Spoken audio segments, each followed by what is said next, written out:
Meet Mr. and Mrs. B. Mr. B is a retired colonel in the Army, and he served in Vietnam. Mr. B is also a published poet, and he has a 40,000-word memoir awaiting submission for publication. Mr. and Mrs. B have been married 53 years, and Mr. B has had Parkinson's disease for 15. And we have a weekly date to dance together. I am a dance movement therapist who works with veterans using telehealth. Dance movement therapy using telehealth, you may ask? Yep, we issue an iPad or use a home computer and use a live video connection, and we invite veterans into dance movement therapy sessions together. We meet first face-to-face for 2 hours and get to know each other, and then we schedule a weekly session for dance movement therapy. The veteran connects to that session from their living room or wherever they have the best internet connection, and room for space, privacy, and movement. You see, about a year ago, I got a call from my director at the University of Florida Center for Arts and Medicine. Jenny, good news! We are starting a creative arts therapy program at the VA Medical Center. Active service members, veterans, these were all new to me. How do I best participate in the care for our veterans? What does it look like to serve individuals who have devoted their lives to service at an incredibly high cost? And then I thought, where better than with our service members to provide a sense of freedom of expression through movement? And then I got the rest of the news. We'll deliver creative arts therapy using telehealth.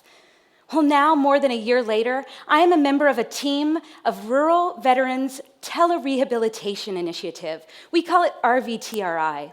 And our team provides physical, occupational, recreational, and creative arts therapies, along with medical, nursing, and counseling service for veterans. The veterans that we serve have daily challenges with pain, balance, post-traumatic stress, a traumatic brain injury, a sleep interruption, or a movement disorder. And most of our veterans live in rural communities up to 4 hours away, so they are motivated to try telehealth, even if they would prefer working with a provider face-to-face. While telehealth is brand new to me as a dance movement therapist, the Malcolm Randall VA Medical Center in Gainesville, Florida, is among those leading the way. 600,000 veterans accessed VA care, totaling more than 1.7 million interactions of care in 2013. And this is growing at a rate of about 22% per year. In my department, 2,000 positive physical therapy encounters took place, and that's not to mention occupational, recreational, or creative arts therapies. Specific to mental health care, while telehealth certainly presents its challenges, we have noticed the stigma associated with asking for help is diminished. And we are in step with the VA nationwide and the Department of Defense, who are launching mobile apps. Active service members can self-manage behavior, stress, and even receive therapy for post-traumatic stress. On the Department of Defense website, active military kids can stay connected to one another and connected to deployed parents. In the present age, telehealth just makes sense. What exactly does dance movement therapy look like with veterans using telehealth, you may wonder? Well, I use 4 key ingredients in any given session. It begins with an invitation. I invite veterans to share how they are physically, and we also consider how they are spiritually and emotionally. We begin checking in around pain levels, perhaps, or issues with balance. And then we check in across multidimensional well-being.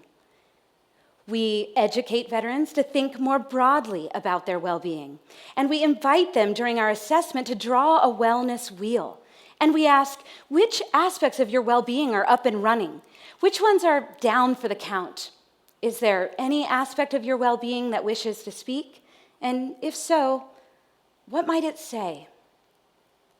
We then move into expression. We dance together using music. We may mirror each other, and we often have full body warm-up, head to toe. We may create a movement phrase, stringing gestures and postures together. And then to process that movement, we make art or we write. To close the session, I invite veterans to offer me 6 words of reflection. And veterans say things like, it was welcoming, energizing, relaxing, connections, new ideas, growing, learning, resolution, peace. Now, I know it works because the veterans call back the next week at our regularly scheduled time, and we dance together again. The onus is on the veterans to place that call and make that connection. And when technology fails, they call on the landline and they ask to troubleshoot together or offer those 6 words of reflection. So what makes dance movement therapy a useful and meaningful intervention for our veterans? Well, Mr. B in our session this week asked me to be sure to share that when dancing, it is impossible to remain grouchy. And I'll return to my own experience. My home base is expressing emotion. I live for the intersection of movement and words, preferably verbs, and I love creative expression. I never cease to be amazed at the instant connection and community created when human beings dance together. And movement and words, these 2 actions, are necessarily refined in service to the military. Movement habits and speech patterns can be difficult to adjust when returning to civilian life. Dance movement therapy can help. I have practiced dance movement therapy with individuals, with and without their loved ones, in hospital beds, homes, schools, even in communities. In each moment, I see dance remind the dancer of the parts of themselves that are whole. The field of dance movement therapy is thriving first due to the devotion to the craft of dance itself. True to the spirit of dance, the bones of it, there is power in exercising expression of freedom and movement in our bodies. Dance movement therapists offer the therapeutic lens of seeing and being seen, witnessing and being witnessed. I invite veterans and their families into that frame, and to my delight, they have invited me into their frames, into their families, their homes, and their lives.